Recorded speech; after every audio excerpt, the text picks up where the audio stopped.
I think that Warren Buffett, when you look at his largest holdings, he has kind of a barbell approach here.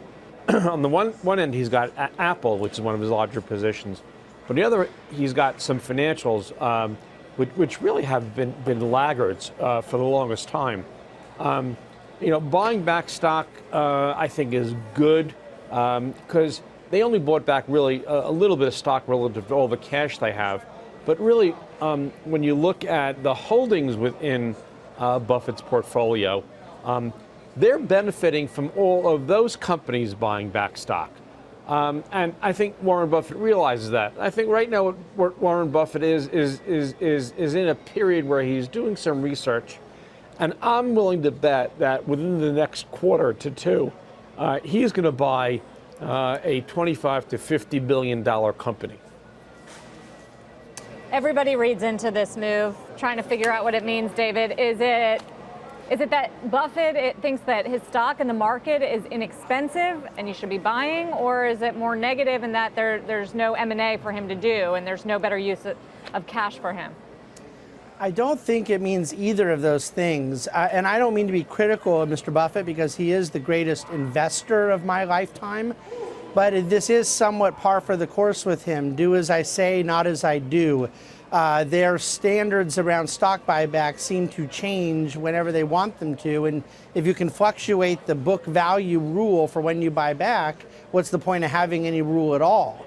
The fact of the matter is that he did buy a bunch of companies. He bought $1 billion of his own stock that owns all of these different entities covering a number of different sectors across the U.S. economy. So if those things were considered to be overpriced, then why buy shares of your own company that holds them? I think it's a short-term place to do something with cash. I believe it was $18 billion of net income, so $1 billion in stock buybacks is somewhat insignificant, and I don't think an investor can read into that. But this is hardly the first time that Mr. Buffett is doing something different than what he advises others to do. Scott, you talked about some of the positions that Berkshire Hathaway has at the moment, including the financials, Bank of America, Wells Fargo. The positions in those banks are so large, it doesn't give Mr. Buffett much flexibility to exit them even if he wanted to. Does that suggest that long term, there aren't that many attractions of buying Berkshire stock these days? It's not like it's a small active fund manager, it's really a conglomerate, and we've seen with the likes of GE that might not be the right place to be these days. Well, to some extent, the Berkshire Hathaway of today is an index fund, whereas the Berkshire Hathaway of 20 years ago really was more of a hedge fund that can look for opportunities. That doesn't mean that Warren Buffett can't look for opportunities. The problem he has is that he is handcuffed by some of these underperforming positions, and the way that he thinks, it made a lot of sense to buy those financials when he did.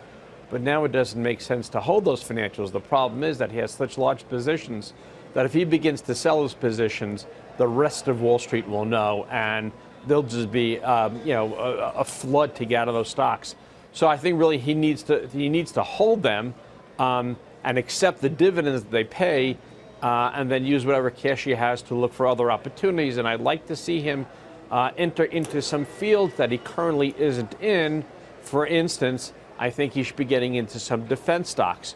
He has no positions in defense stocks. Those are stocks that meet many of his criteria. And so let's get away from the financials. Maybe let's get away from some of the food stocks that he really likes.